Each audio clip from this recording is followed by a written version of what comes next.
Hello दोस्तों, आज इस वीडियो में सॉल्व करेंगे क्लास 11 का मैथ का चैप्टर 10 का विविध प्रश्नावली। पहले क्वेश्चन में लिखा है कि यदि एक परवलयाकार परावर्तक का व्यास 20 सेमी और गहराई 5 सेमी है तो नाभि ज्ञात कीजिए। तो इसके लिए सबसे पहले हम फिगर बना लेते हैं, जो कि हम लोग का एक्स अक्ष, यह है वाई अक्ष, और इसमें ये है एक परवलय और इसमें दिया हुआ इसका व्यास 20 सेंटीमीटर है, तो ये हो जाएगा व्यास 20 सेंटीमीटर और इसकी गहराई 5 सेंटीमीटर। तो यहाँ से यहाँ तक हो जाएगा ये 5 सेंटीमीटर, ये होगी इसकी गहराई। इसका नाम देते हैं हम लोग ओ, ए, बी और सी। तो इसमें ये जो ओ सी होगा इस व्यास को समद्विभाजित करें, दो भाग में बांटेगा। तो अगर ये 20 सेंटीमीटर तो यहाँ से यहाँ तक ए सी हो जाएगा 10 सेंटीमीटर और बी सी हो जाएगा 10 सेंटीमीटर।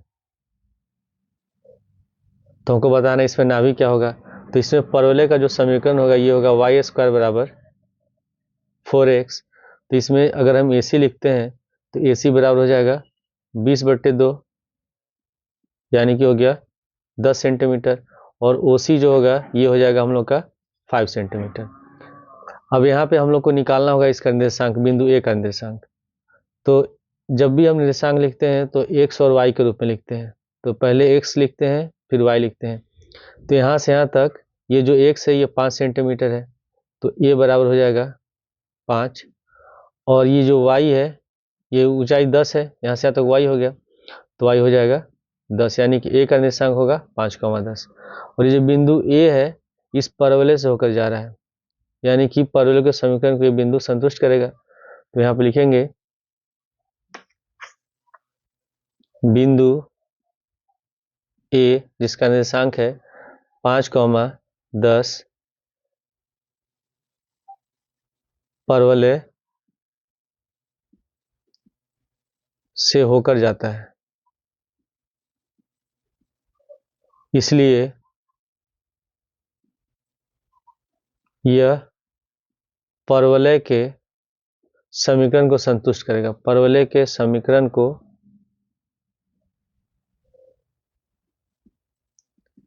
संतुष्ट करेगा। तो हमारा परवलय का समीकरण है वाई स्क्वायर बराबर 4x। तो यहाँ पे लिख लेंगे हम लोग वाई स्क्वायर बराबर 4x हो गया। अब इसमें ये हम लोग का x है, ये y है, तो इसमें y बराबर यहाँ 10 रख देंगे, तो वाई स्क्वायर तो हो जाएगा 10 का स्क्वायर बराबर 4 गुणे a, और x बराबर है इसमें 5, तो 100 का स्क्वायर हो जाएगा, सॉरी 10 का स्क्वायर हो जाएगा 100, जो होगा 4×5 20 है, और 20 से 100 कटेगा 5 बार में। तो यहाँ पे लिख लेंगे हम लोग 100/20 बराबर a, तो 20×5 हो गया, तो a बराबर निकल गया 5। और जब परवलय एक अक्ष पर स्थित होता है तो उसके नाभि का निर्देशांक होता है a,0, यानी कि नाभि जो हो जाएगी ये होगी 5,0, और ये हमारा आंसर है। क्वेश्चन 2 में लिखा कि एक मेहराब परवलय के आकार का है और इसका अक्ष ऊर्ध्वाधर है। मेहराब 10 मीटर ऊंचा है और आधार से 5 मीटर चौड़ा है। यह परवलय के 2 मीटर की दूरी पर शीर्ष से कितना चौड़ा होगा।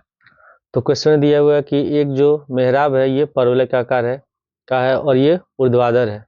ऊर्ध्वाधर मतलब ये वाई अक्ष के अनुदिश है, इस तरह दिया हुआ है, और लिखा है कि इसका अक्ष ऊर्ध्वाधर मेहराब 10 मीटर ऊंचा है और आधार से 5 मीटर चौड़ा है।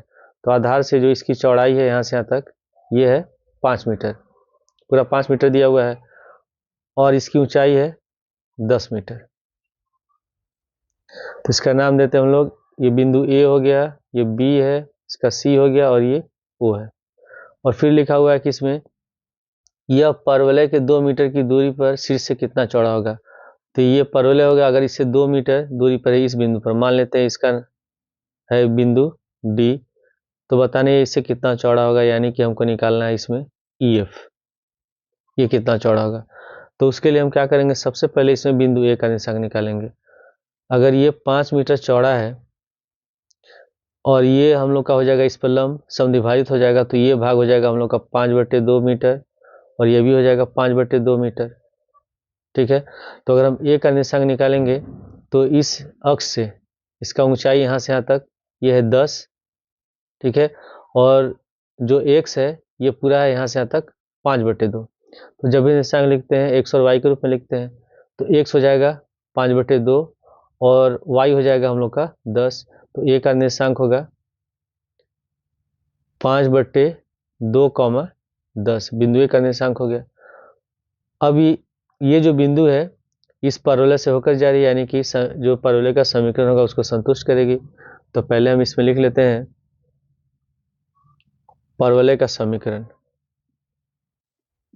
परवलय का समीकरण, अब ये जो परवलय है ये y अक्ष के अनुदिश है, तो इसका समीकरण हो जाएगा x² बराबर 4y, ठीक है। अब यहाँ लिखेंगे पुनः बिंदु a, निर्देशांक में लिख लेंगे, इसका निर्देशांक है 5/2, 10, 5/2, 10 परवलय से होकर जाती है, अतः यह समीकरण को संतुष्ट करेगी, समीकरण को संतुष्ट करेगी, ठीक है। तो जो हमारा समीकरण ये है x² बराबर 4ay, और इसमें हम x बराबर रखेंगे 5/2, y बराबर रखेंगे 10। तो x² है तो 5/2 का हो जाएगा होल स्क्वायर बराबर 4 गुणे a और y है 10। तो हो जाएगा 5 का स्क्वायर 25/4 बराबर 10 चौके 40 है। अब इसमें हम इस 40 को लाते हैं बाएं साइड में, तो जाएगा 25/4 गुणे, इसमें a को रखेंगे हम लोग दाएं साइड और 40 को लाएंगे हम लोग बाएं साइड, तो हो जाएगा 40 और बराबर यहाँ हो गया a। अब 5 से ये 8 बार में कटेगा और 25 कट जाएगा 5 बार में, तो a बराबर हो गया 5/8 चौके 32, ये निकल गया a का मान। अब यहाँ पे क्वेश्चन में दिया हुआ है कि शीर्ष से 2 मीटर ऊंचाई है बिंदु D, हमको बताना है इस 2 मीटर ऊंचाई पर जो बिंदु D है यहाँ पर इस परवलय की चौड़ाई क्या है, यानी कि हमको निकालना है EF। तो इसके लिए हम क्या करेंगे, अगर DF निकाल लें तो हम 2 से गुणा कर देंगे तो EF निकल जाएगा। तो मान लेते हैं जो DF है इसकी लंबाई है B, इसको हम B मान लेते हैं। तो F का निर्देशांक हो जाएगा x, y के रूप में लिखेंगे हम निर्देशांक, तो x बराबर हो जाएगा B और y बराबर हो जाएगा 2। अब ये जो बिंदु F है ये भी इस परवलय से होकर जा रहा है, यानी कि जो समीकरण है उसको यह संतुष्ट करेगा। तो यहाँ पे लिख लेंगे पुनः बिंदु F B, 2 परवलय से होकर जाती है, यानी कि परवलय के समीकरण को संतुष्ट करेगी। तो समीकरण हम लोग का है x² बराबर 4ay, इसमें x जगह b रखेंगे और y की जगह 2 रखेंगे, तभी हो जाएगा हम लोग का b का स्क्वायर बराबर 4 गुणे a का मान निकला है 5/32, तो यहाँ a का मान रखेंगे 5/32 गुणे और y है 2, तो 4 से 32 कटेगा 8 बार में और 2 से 8 कटेगा 4 बार में, तो b² बराबर हो गया 5/4, स्क्वायर हटाएंगे तो रूट हो जाएगा, तो b बराबर हो गया √5/4, तो जाएगा √5 और 4 का रूट हो जाएगा, वर्गमूल हो जाएगा 2। अब यहाँ पे ये निकल गया हम लोग का b, ठीक है, यानी कि DF निकल गया। तो यहाँ पे लिख लेंगे हम लोग DF बराबर √5/2 मीटर। हमको निकालना EF, इस परवलय की चौड़ाई निकालना है, तो EF बराबर हो जाएगा 2 गुणे DF, यानी कि 2 गुणे DF है √5/2, 2 से 2 कट गया तो ये निकल गया हम लोग का √5, और √5 का जो मान होता है ये लगभग होता है 2.23 मीटर। क्वेश्चन 3 में लिखा कि एक सरसम भारी झूलते पुल की केबल परवलय के रूप में लटकी हुई है सड़क पथ पर जो 3600 मीटर लंबा है तथा केबल से जुड़े ऊर्ध्वाधर तारों पर टिका हुआ है, जिसमें सबसे लंबा तार 30 मीटर है और सबसे छोटा तार 6 मीटर है। मध्य से 18 मीटर दूर सड़क पथ से जुड़े समर्थक तार की लंबाई ज्ञात कीजिए। तो पहले इसका हम लोग डायग्राम बना लेते हैं। हो गया हम लोग का एक्स अक्ष, हो गया वाई अक्ष। इसमें लिखा हुआ है कि एक सर्वसमभारी झूलते पुल की केबल परवलय के रूप में लटकी हुई है। तो ये केबल है जो ऐसे परवलय के रूप में लटकी हुई है और सड़क पथ से जो 3600 मीटर लंबा है। ठीक है, तो इसकी जो चौड़ाई है यहाँ से यहाँ तक ये दिया हुआ है 100 मीटर, ये 100 मीटर है तथा केबल से जुड़े ऊर्ध्वाधर तारों पर टिका हुआ है जिसमें सबसे लंबा तार 100 मीटर है। तो जो सबसे लंबा तार है इसकी लंबाई दी हुई है 30 मीटर, ये 30 मीटर दिया हुआ है। उसी तरह दूसरा तार भी है, ये 30 मीटर हो जाएगा और सबसे छोटा तार 6 मीटर, यानी कि सबसे छोटा ये होगा, ये हो जाएगा यहाँ से यहाँ तक 6 मीटर। फिर लिखा हुआ है कि मध्य से 18 मीटर दूर सड़क पथ से जुड़े समर्थक तार की लंबाई ज्ञात कीजिए, यानी कि मध्य से इस बिंदु से 18 मीटर दूर, मान लेते हैं ये दूरी होगी हम लोग यहाँ से यहाँ तक 18 मीटर। तो यहाँ से जो तार जुड़ा है इसकी लंबाई हमको बताना है।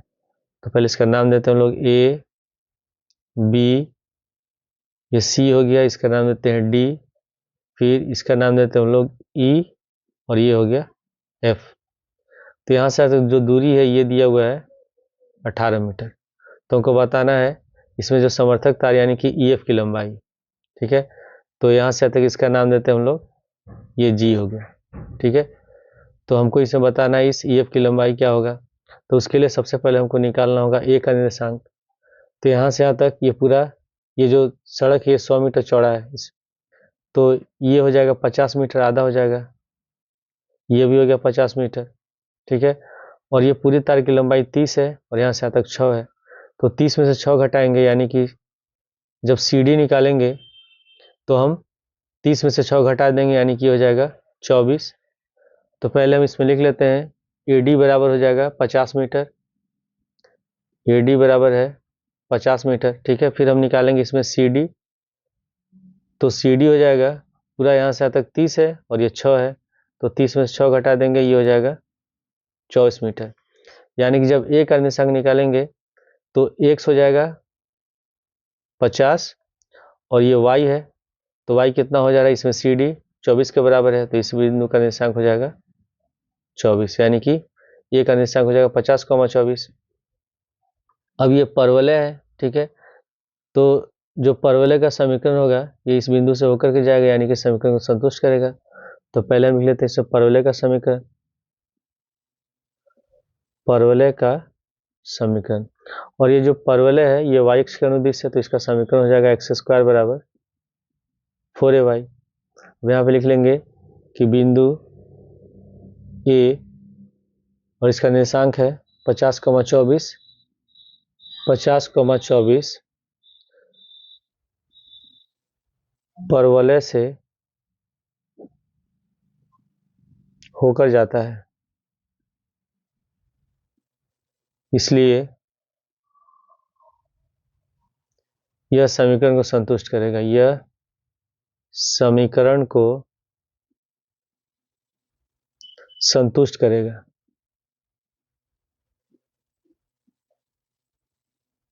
ठीक है, और ये हम लोग का समीकरण है, समीकरण एक्स स्क्वायर बराबर 4ay, तो एक्स बराबर रखेंगे 50, तो हो जाएगा 50 का होल स्क्वायर बराबर 4 गुणे 1 गुणे और y है 24, तो 50 का स्क्वायर हो गया 600, 2500 हो जाएगा। ठीक है, 2500, 50 का स्क्वायर हो गया 2500, इसमें यहाँ हो जाएगा 4 24 से गुणा करेंगे तो हो जाएगा 96 ए, तो ए बराबर हो जाएगा 2500 बटे 96, 96 हो गया। अब इसको हम लोग सिंप्लीफाई करते हैं, अगर इसको हम 4 से काटते हैं तो ये कटेगा 24 बार में। ठीक है, और ये कट जाएगा हम लोग का 625 बार में, तो ए बराबर निकल गया 625 बटे 24। ठीक है, ये ए का मान निकल गया। अब यहाँ पे हमको बताना है कि ये जो मध्य बिंदु है इससे जो समर्थक तार लगा है, जो सपोर्टिंग तार लगा है, इसकी लंबाई क्या है। तो हम क्या करते हैं, इसमें सी से जी को मिला लेते हैं, ये बिंदु जी हो गया। अब यहाँ पे हमको निकालना होगा ई का निर्देशांक। ठीक है, तो यहाँ से यहाँ तक जो ई जी है, ये लंबाई को हम मान लेते हैं इसमें बी, ये लंबाई हम लोग बी मान लेते हैं। और यहाँ से तक ये तो 6 है, ये जी एफ हो जाएगा 6 हम लोग का, और इसको हम लोग माना है बी। तो ई का निर्देशांक हम लिख लेंगे, ये एक्स हो गया 18 और वाई हो गया बी, तो ई का निर्देशांक होगा 18, बी। और ये जो 18, बी है, ये बिंदु जो ई है, ये परवलय से होकर जा रहा है, यानी कि परवलय के समीकरण को संतुष्ट करेगा। तो इसमें भी हम लिख लेंगे पुनः बिंदु ई, इसका निर्देशांक हम है 18, बी, परवलय से होकर जाता है, अतः यह समीकरण को संतुष्ट करेगा, समीकरण को संतुष्ट करेगा। ठीक है, और हमारा समीकरण है परवलय का एक्स स्क्वायर बराबर 4ay। तो इसमें x बराबर हम रखेंगे 18, यहाँ हो गया 18 का होल स्क्वायर बराबर 4 गुणे ए का मान निकला है 625/24, यहाँ पर रख देते हैं 625/24 और गुणे y की जगह रखेंगे हम लोग b, तो यहाँ b हो गया। 4 से 624 कटेगा 6 बार में, 18 का स्क्वायर होता है 324 बराबर यहाँ हो जाएगा 625/6 गुणे b। तो इसमें हम 625/6 को लाते हैं बाएं साइड, तो 6 ऊपर गुणा हो जाएगा, 625 आ जाएगा नीचे, तो हो जाएगा हम लोग का 324 गुणे 6/625 बराबर b। ठीक है, और जब इसको हम लोग 324 में 6 से गुणा करेंगे और जो आंसर आएगा 625 से भाग देंगे, तो ये आएगा लगभग 3.11। तो b का मान निकल गया 3.11। हमको बताना है इसमें समर्थक तार की लंबाई, यानी कि ईएफ की लंबाई बताना है। तो यहाँ पे लिख लेंगे हम लोग समर्थक तार की लंबाई यानी कि ईएफ। तो ईएफ बराबर हो जाएगा हम लोग का EG plus FG, EG plus FG. और जो ईजी है ये बी के बराबर है और बी बराबर निकला है 3.11, तो यहाँ पे लिख लेंगे 3.11 और प्लस जो एफजी है ये 6 के बराबर है, 6 मीटर हो जाएगा। यहाँ से तक 6 है तो ये भी 6 होगा, तो यहाँ पे 6 लिख लेंगे हम लोग, और इसको जोड़ेंगे तो हो जाएगा 9.11 मीटर। तो ये हमारा आंसर है। क्वेश्चन 4 में लिखा कि एक मेहराब अर्ध दीर्घवृत्ताकार रूप का है, यह 8 मीटर चौड़ा और केंद्र से 2 मीटर ऊंचा है। एक सिरे से 1.5 मीटर दूर बिंदु पर मेहराब की ऊंचाई ज्ञात कीजिए। तो क्वेश्चन में दिया गया है कि जो ये मेहराब है ये अर्ध दीर्घवृत्ताकार है, यानी कि ये इस तरह का है, दीर्घवृत्त का रूप है, और इसमें लिखा हुआ है कि यह 8 मीटर चौड़ा है। तो यहाँ से यहाँ तक पूरा 8 मीटर हो जाएगा, इसका नाम देते हैं हम लोग। तो जब 8 मीटर चौड़ा है तो ये हो जाएगा आधा, ये हो जाएगा 4 मीटर, ये भी हो जाएगा हम लोग का 4 मीटर, और केंद्र से 2 मीटर ऊंचा है, यानी कि ये होगा 2 मीटर, केंद्र से ऊंचाई 2 मीटर हो गई इसकी। फिर लिखा हुआ है कि एक सिरे से 1.5 मीटर दूर बिंदु पर मेहराब की ऊंचाई बताना है। तो इस ये हो गया सिरा, इधर से 1.5 मीटर मान लेते हैं, यहाँ से यहाँ तक 1.5 मीटर है। ठीक है, तो हमको बताना है इस बिंदु से इस सिरे की ऊंचाई, तो इसका नाम देते हैं हम लोग ई, इस बिंदु का, और इसका नाम देते हैं हम लोग एफ। अब यहाँ से यहाँ तक ये है हम लोग का 1.5 मीटर। ठीक है, तो ये पूरा 4 मीटर है, तो ये ओ एफ कितना हो जाएगा, हम 1.4 में से 1.5 घटा देंगे, तो ये आ जाएगा हम लोग का 2.5 मीटर। तो हमको बताना है कि इसमें एफ से इसकी ऊंचाई क्या होगी। तो हम क्या करते हैं, इसमें इस बिंदु ई का निर्देशांक मान लेते हैं, यहाँ से यहाँ तक ये हम लोग का x हो गया, ये हो गया y। ठीक है, तो अगर y को हम मानते हैं, ये जो ऊंचाई है y, इसको अगर हम b मान लें, ये लंबाई अगर हम b मान लेते हैं, या इसको कुछ और मान सकते हैं l मान लेते हैं। अगर ये लंबाई l है तो इसका निर्देशांक हो जाएगा e का 2.5, कॉमा एल हो गया। तो सबसे पहले हम इसमें निकालते हैं इसका समीकरण, ठीक है। जो दीर्घवृत्त है उसका समीकरण क्या होगा, तो सबसे पहले यहाँ पे दिया हुआ है कि यह 8 मीटर चौड़ा है, तो पहले हम लिख लेंगे इसमें दीर्घ अक्ष की लंबाई, दीर्घ अक्ष की लंबाई यहाँ से तक ये x अक्ष का अनुदिश है, तो दीर्घ अक्ष की लंबाई x अक्ष होगा तो 2a बराबर हो जाएगा हम लोग का, ये दिया हुआ है 12 8 है, सॉरी 2a बराबर 8 है, तो a बराबर हो जाएगा 4 मीटर हो गया। उसके बाद ये हम लोग का लघु अक्ष है, ठीक है। तो लघु अक्ष ये पूरा हो जाएगा यहाँ से तक CD। तो जब इसे हम B निकालेंगे तो B बराबर हो जाएगा इसका आधा, ये दिया हुआ है 2 मीटर। तो यहाँ पे लिख लेते हैं हम लोग दीर्घवृत्त का समीकरण, दीर्घवृत्त का समीकरण। तो ये होगा हम लोग का x² बटे a² प्लस y² बटे b² बराबर 1।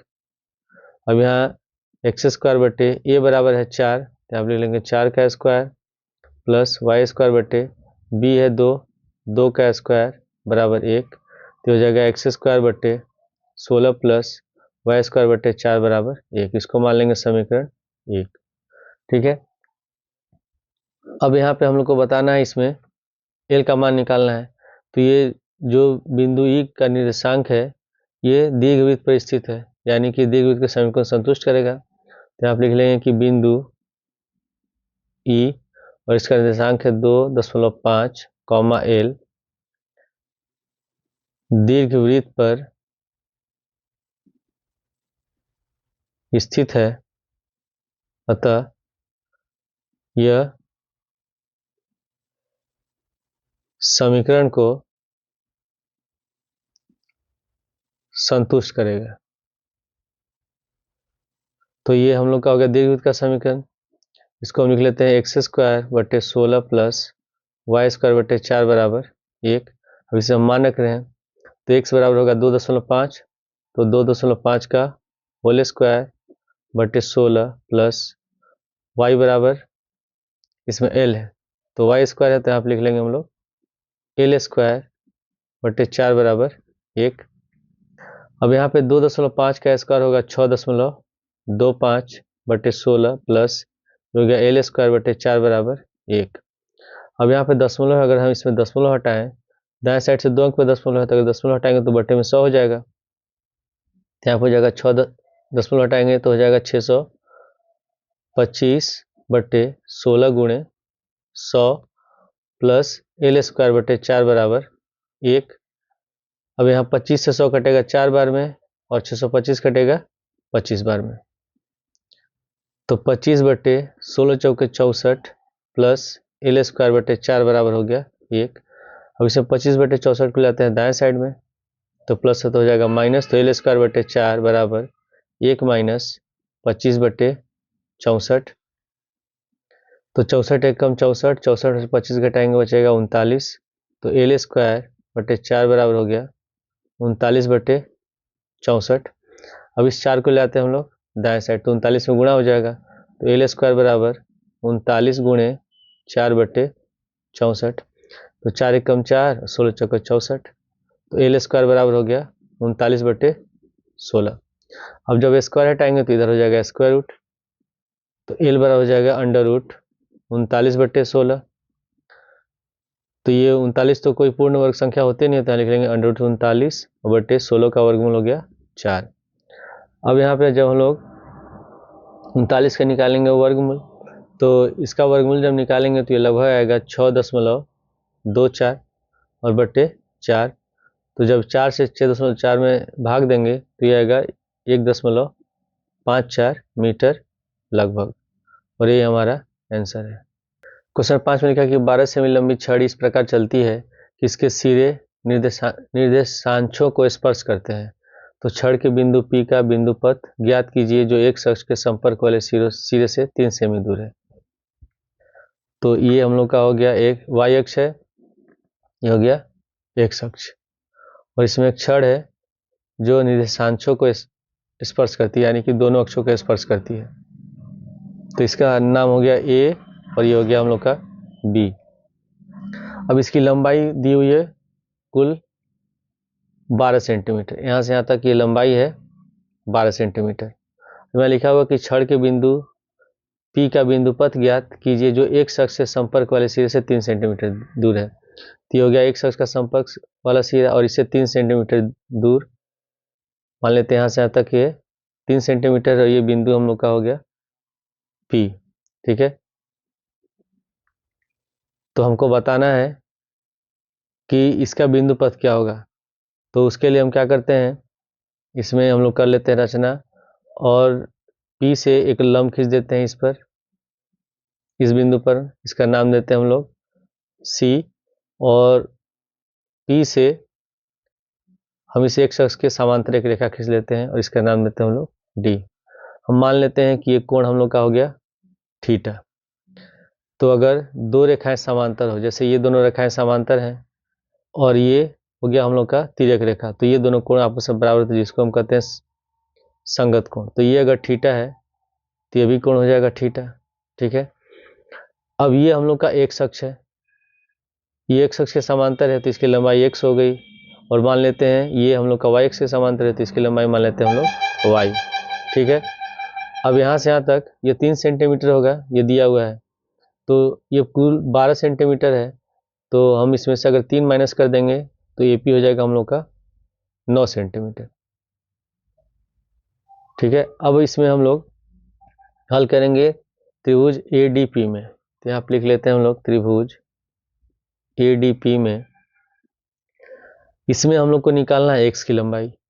तो x की लंबाई निकालेंगे तो हम जानते हैं कोण के सामने वाली भुजा लंब होती है, जिस पर कोण बनता है आधार होता है, और ये हो जाएगा हम लोग का कर्ण। तो इसमें आधार और कर्ण दिया हुआ है, तो आधार और कर्ण आता है कॉस में। तो कॉस थीटा बराबर लिखेंगे हम लोग लंब बटे कर्ण, यानी कि DP बटे AP। तो कॉस थीटा बराबर हो जाएगा DP बटे AP। तो कॉस थीटा बराबर DP है हम लोग का x और AP है 9, इसको मान लेंगे समीकरण 1। पुनः अब हल कर लेते हैं त्रिभुज PCB में। तो इसमें ये लंब दिया है, ठीक है, और कर्ण है। तो लंब और कर्ण किस में आता है, साइन में आता है, यानी कि साइन थीटा हम लोग लेंगे। तो यहाँ पर लिख लेंगे त्रिभुज PCB में साइन थीटा बराबर हो जाएगा हम लोग का लंब बटे कर्ण, यानी कि PC बटे PB, PC बटे PB। तो साइन थीटा बराबर PC है y और ये है 3, तो y बटे 3, इसको मान लेते हैं समीकरण 2। हम क्या करेंगे, अब दोनों समीकरण को वर्ग करके जोड़ देते हैं। तो यहाँ पर लिख लेंगे समीकरण 1 तथा 2 को वर्ग करके जोड़ने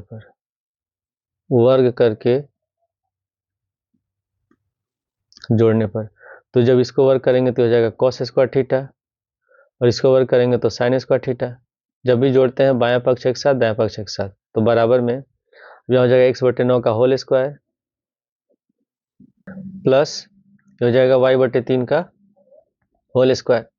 तो cos square theta plus sine square theta का मान होता है 1, हो जाएगा x स्क्वायर बटे 9 का स्क्वायर हो जाएगा 81, और प्लस y स्क्वायर बटे 3 का स्क्वायर हो गया 9। तो हमारा आंसर हो जाएगा x स्क्वायर बटे 81 प्लस y स्क्वायर बटे 9 बराबर 1। क्वेश्चन 6 में लिखा है कि त्रिभुज का क्षेत्रफल ज्ञात कीजिए जो परवलय x स्क्वायर बराबर 12y के शीर्षों को इसकी नाभि लंब जीवा के सिरों को मिलाने वाली रेखा से बना है। जो समीकरण दिया है इससे पता चलता है कि जो परवलय होगा ये y अक्ष का अनुदिश होगा। तो पहले हम डायग्राम बना लेते हैं। ये हो गया हम लोग का परवलय। इसमें हम बताना है त्रिभुज का क्षेत्रफल जो दिया हुआ है परवलय x स्क्वायर बराबर 12y के शीर्षों को इसके नाभि लंब जीवा के सिरों को मिलाने वाली रेखा से बना है। तो ये हो गया, हम मान लेते हैं हम लोग का नाभि लंब जीवा है, ठीक है, और ये हम लोग का हो गया त्रिभुज। तो इसका नाम देते हैं हम लोग ABC और ये हो गया O। अब यहाँ पे दिया हुआ है समीकरण है एक्स स्क्वायर बराबर 12y। जब इसकी हम तुलना करेंगे एक्स स्क्वायर बराबर 4a y से, तो 4a बराबर हो गया 12, ठीक है। तो a बराबर हो जाएगा 12/4 यानी कि 3 निकल गया। तो इसमें यहाँ से यहाँ तक जो OC होगा ये 3 हो जाएगा। अब ये हम लोग का नाभि लंब है, नाभि लंब जो है ये AB है, और नाभि लंब की लंबाई हम जानते हैं ये होता है 4a के बराबर, तो ये दिया हुआ है 12, यानी कि नाभि लंब हो जाएगा 12। तो यहाँ से तक ये हो जाएगा पूरा 12। तो AB बराबर हम लिख लेंगे 12। अब यहाँ पे ये त्रिभुज बन रहा है AOB, ठीक है। तो AOB त्रिभुज है, इसमें ये लंब हो गया। तो हम सूत्र जानते हैं कि त्रिभुज का क्षेत्रफल बराबर होता है 1/2 गुणे आधार गुणे ऊंचाई। तो जिस पर हम लोग लंब खींचते हैं वही भुजा हो जाता है आधार, और ये हो जाता है हम लोग का ऊंचाई। तो इसमें आधार हो जाएगा AB और ये हो जाएगा ऊंचाई। तो यहाँ पे लिख लेंगे हम लोग त्रिभुज AOB का क्षेत्रफल बराबर 1/2 गुणे आधार होगा AB, ऊंचाई हो जाएगा OC, तो AB गुणे OC। तो 1/2 गुणे AB है 12 और OC है 3, तो 2 से 12 कटेगा 6 बार में, तो 3 छक्के 18 वर्ग इकाई। ये हो गया इसका आंसर। क्वेश्चन 7 में लिखा कि एक व्यक्ति दौड़ पथ पर दौड़ते हुए अंकित करता है कि उससे 2 झंडा चौकियों की दूरियां का योग सदैव 10 मीटर रहता है और झंडा चौकियों के बीच की दूरी 8 मीटर है। तो व्यक्ति द्वारा बनाए गए पथ का समीकरण ज्ञात कीजिए। तो पहले हम इसका फिगर बना लेते हैं।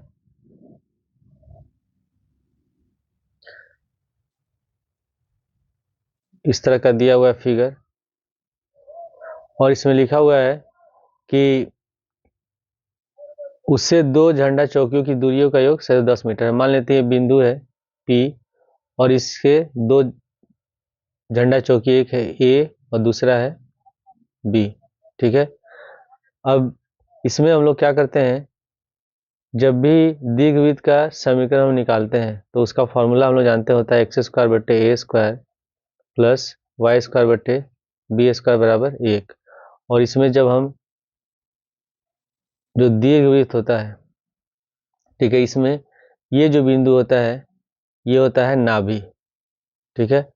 और नाभि में ये नाभि हो गया, और जो नाभि की इस बिंदु से दूरी होती है ये a के बराबर होती है, ठीक है। और ये बराबर हम जानते होता है √ ये होता है a, इसमें c² + b², ठीक है, ये फॉर्मूला होता है। तो यहाँ से यहाँ तक ये a है और यहाँ से यहाँ तक ये a है, तो यानी कि टोटल हो जाएगा 2a। अब यहाँ पे दिया हुआ है कि इसमें दोनों इस बिंदु P से जो दोनों चौकियां हैं इनकी दूरी है हमेशा 10 मीटर, और इनके दोनों जो झंडा चौकी इनके बीच की दूरी दिया हुआ है 8 मीटर। तो यहाँ से यहाँ तक ये हो जाएगा 4 और ये भी हो जाएगा हम लोग का 4। तब हम इसमें लिख लेंगे, ये हो जाएगा तब AP + BP बराबर AP + BP बराबर ये दिया हुआ है 10 मीटर, ठीक है। तो ये भी A है ये भी A है, यानी कि ये हो जाएगा 2A। तो A + A बराबर 10, तो 2A बराबर 10, तो A बराबर निकल गया हम लोग का 5। अब इसमें ये हम लोग का जो होगा नाभि होगा, यानी कि C बराबर हो जाएगा 4, C बराबर निकल गया 4। अब हमको निकालना होगा B। तो हम लोग फॉर्मूला जानते हैं, फॉर्मूला होता है c² बराबर a² - b²।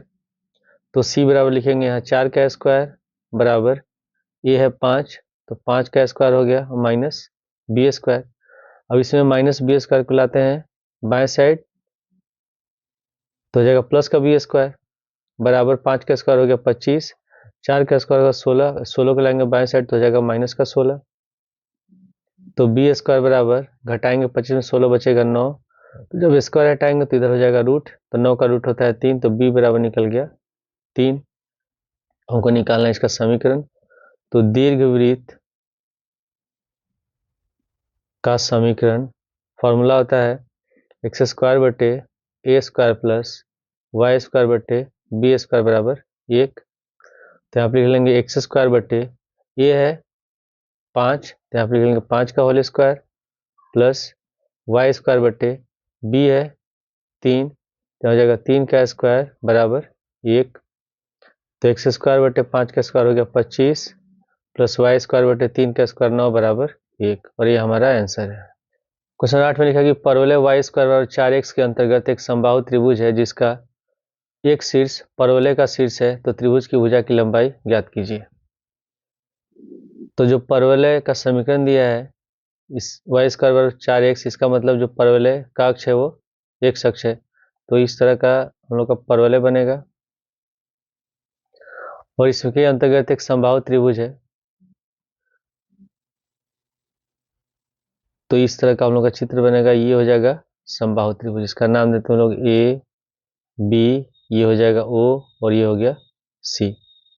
तो मान लेते हैं कि समबाहु त्रिभुज के भुजा की लंबाई एल है, एल मान ले रहे हैं, ठीक है। तो समबाहु त्रिभुज की जो प्रत्येक भुजा होती है वो उसकी लंबाई एक समान होती है, तो अगर इसको एल मान रहे हैं तो तीनों एल ही हो जाएगा। अब यहाँ पे हमको निकालना होगा ए का निर्देशांक, तो उसके लिए हमको निकालना होगा ओ सी। तो जो ओ सी होगा ये समबाहु त्रिभुज की ऊंचाई होगी। तो फॉर्मूला होता है, पहले हम लिख लेंगे समीकरण दिया वाई स्क्वायर बराबर 4x, यहाँ पे लिख लेंगे माना समबाहु त्रिभुज ए ओ बी की भुजा की लंबाई एल है। तो फॉर्मूला होता है कि समबाहु त्रिभुज की ऊंचाई, समबाहु त्रिभुज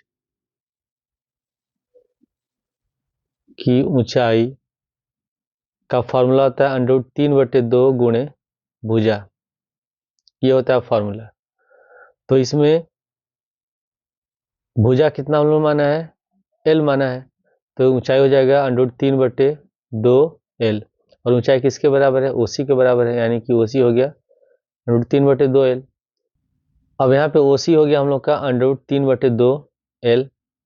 अब यहाँ पे ओसी लंब है ए बी पर, और ये ए बी है समबाहु त्रिभुज की भुजा की लंबाई, तो ये आधा हो जाएगा l/2 और ये भी हो गया l/2, यानी कि जब ए का निर्देशांक निकालेंगे तो पहले x लिखेंगे, तो x का हो जाएगा √3/2 एल, और ये हो गया y, ये होगा l/2 हो गया। अब ये जो बिंदु ए है ये परवलय से होकर जा रहा है, यानी कि परवलय के समीकरण को संतुष्ट करेगा। तो यहाँ पे लिख लेते हैं हम लोग बिंदु ए, निर्देशांक लिख लेंगे √3/2 एल, l/2 परवलय से होकर जाता है, इसलिए यह समीकरण को संतुष्ट करेगा, समीकरण को संतुष्ट करेगा। तो समीकरण पहले हम लिख लेते हैं, समीकरण है वाई स्क्वायर बराबर 4x। अब यहाँ पे y जो है ये l/2 है, तो वाई स्क्वायर है तो l/2 का हो गया होल स्क्वायर बराबर 4a, और एक से हम लोग का √3/2 एल, तो हो जाएगा l²/4 बराबर, ये हो गया 4a गुणे √3/2 एल। अब यहाँ 2 से 4 कट जाएगा 2 बार में, ठीक है। अब यहाँ l² है, यहाँ l है, तो अगर हम l को लाते हैं बाई साइड में तो एक l तो कट जाएगा, तो बचेगा यहाँ l, और इस 4 को लाते हैं हम लोग दाएं साइड, तो हो जाएगा 4 गुणे 2 √3, और यहाँ बच गया हम लोग का ये, क्योंकि यहाँ स्क्वायर है, स्क्वायर कटेगा तो ये l कट जाएगा, तो l बराबर हो जाएगा हम लोग का 4 दूनी 8, यानी कि 8√3 है। तो समबाहु त्रिभुज की भुजा की लंबाई हो जाएगी 8√3 ए, और ये हमारा आंसर है।